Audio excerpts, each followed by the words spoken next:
Hi everyone, this is Dr. Hatami. In this short video, we're talking about the capillaries, one of the smallest type of blood vessels. So capillaries are the microscopic blood vessel, which means that you cannot see them with your naked eyes. So they are very, very tiny, and also they have a very thin wall and very simple structure. So if you look at this picture, you can see actually the capillary is composed of only endothelial cells, a very thin wall. So they don't have tunica media, they don't have tunica externa. They're only composed of the endothelial cells. Like if you look at this cross section of the capillary, you can see how that would be lined with only one layer of simple squamous epithelial tissue, which is called endothelium. So this thin wall allows capillary to be the best place for exchanges of the gases, nutrients, and waste. And the diameter of the capillary also very low, so as only one red blood cell can pass through the capillary diameter. So now let's talk about the capillary bed. So we have the capillary between the arteriole and venule. So as arteriole become capillary, and capillary is going to lead to the venule. So the capillary bed is a network of these smallest blood vessels that they can actually supply tissues throughout the body. So it means that the gas exchanges, the nutrient exchanges is going to happen here at the capillary bed. But as you can see in this picture, we can see how the blood flow regulation is going to happen. So in what time the blood can pass through the capillary beds, and in sometimes we are going to block passage of the blood through the capillary bed. So the blood flow can be regulated by our autonomic nervous system, which is an involuntary function and only going to be controlled by our sympathetic nervous system. So our sympathetic nervous system is going to supply the smooth muscle which we have in the wall of the arteriole in their tunica media. So if we have stimulation of sympathetic, so this is going to cause contraction of the smooth muscle in their tunica media.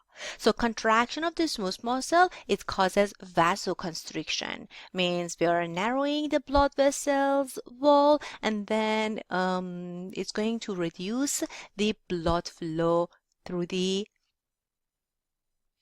capillary bed. So this is showing how arterial constriction or vasoconstriction, it doesn't let blood flow through the capillaries. And vice versa, when we have reduced sympathetic activity, so it leads to vasodilation. So in this picture, you can see how the relaxation of the smooth muscle in the wall of the arteriole, it causes vasodilation, which increasing the blood flow, and now you can see how the blood can pass through the capillary beds. Now let's talk about the different type of capillaries based on their structure and also based on their function. We can divide the capillary to these three types. Continuous capillary, which means they have a continuous wall. So that's make them least permeable, and these are the most common type of capillary in our body. We can find them in skin, in muscle, in brain. And then next is fenestrated capillary. The permeability of these type of capillaries is more than continuous capillary, but it's less than sinusoid capillary. So in their wall, we can pass some larger molecules like nutrients, hormones, and then the last one is sinusoid capillaries. Sinusoid capillaries are the most permeable one. As you can see in their wall, we have lots of pores and also in continuous basement membrane or the wall of this capillary. So now let's look at their structure. So as you can see here, the continuous capillary, we have these endothelial cells, simple squamous epithelial cells, which they have a continuous, they're gonna form a continuous wall.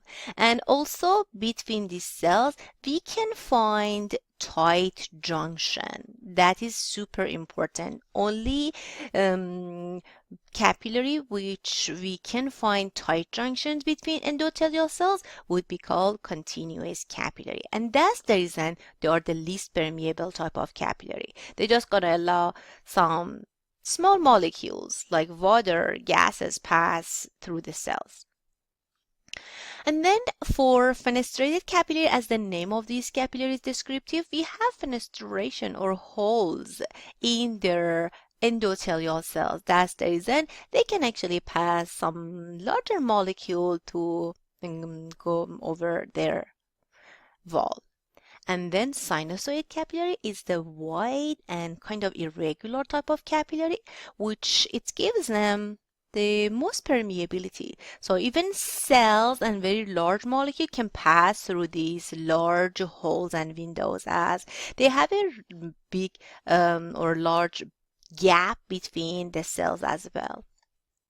Okay, now let's take a look at these different type of capillaries here. So actually based on their function, based on their like permeability needs for each tissue, we can divide them to continuous, fenestrated, and sinusoid capillaries. So as we mentioned, continuous capillaries, they have a continuous wall, they have tight junction, which hold the endothelial cells together, and then gonna be found mostly in the like everywhere in our body, in our muscles, in our lungs, in our central nervous system. So that is the most common type of capillary in our body. And then fenestrated capillaries, they have pores, they have holes in their endothelial cells. So these holes, it lets the some molecules pass through the cells. So that is going to be found in area where we have rapid absorption, like in kidneys and small intestine, and also filtration. So they're going to be found in our kidneys and also in our small intestine. And sinusoid capillaries are the wide and irregular shaped capillaries, which if you look at their structure one more time, you can see that they have a very discontinuous wall, as there are some big hole in their endothelial cells, and also there is a large gap between the endothelial cells, which is called intercellular cleft. So that is going to let them to be very, very permeable. So they're going to be found in liver when we have like passage of the protein. They're going to be found in bone marrow when we have like passage of the blood cells from bone marrow to the blood. We can find them in our spleen, pituitary gland, adrenal glands, means the endocrine glands which they are producing hormones with different sizes and send them to the blood. So then they let free exchanges of all type of molecule, from small molecule like water and solutes to large molecule like plasma proteins, and also movement of the blood in and out of the blood circulation. And one more time, let's talk about the low permeability capillaries, which we can find them in these specific structures: blood-brain barrier and blood-thymus barrier. So these are the structure we can find in our central nervous system and also in our endocrine system. These structures is going to prevent the passage of the molecules from blood to the brain, and also it's going to prevent a passage of the antigens from blood to the thymus.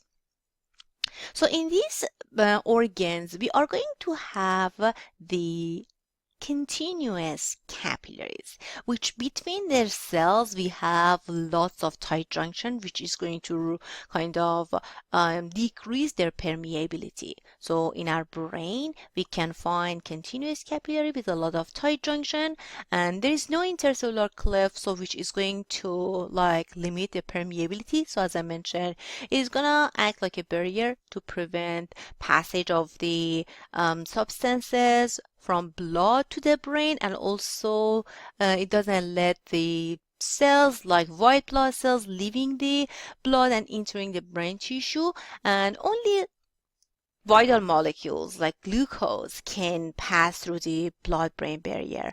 That's because of this continuous capillary with loss of tight junction here. And also in thymus is going to prevent the exposure of the T cells to the antigen which can come from the blood. And that is a picture of the sinusoid capillaries in our organ systems, like in our liver, when we have production of the protein or plasma protein, and then they can actually release them into the blood. So through these sinusoid capillaries in liver, these proteins can go out of the blood capillary. Or can go into the blood capillary. And then in red bone marrow, when we have the stem cells, which are actively producing blood cells, so then again we can send blood cells to the blood through this type of specialized capillary. Thank you so much for watching.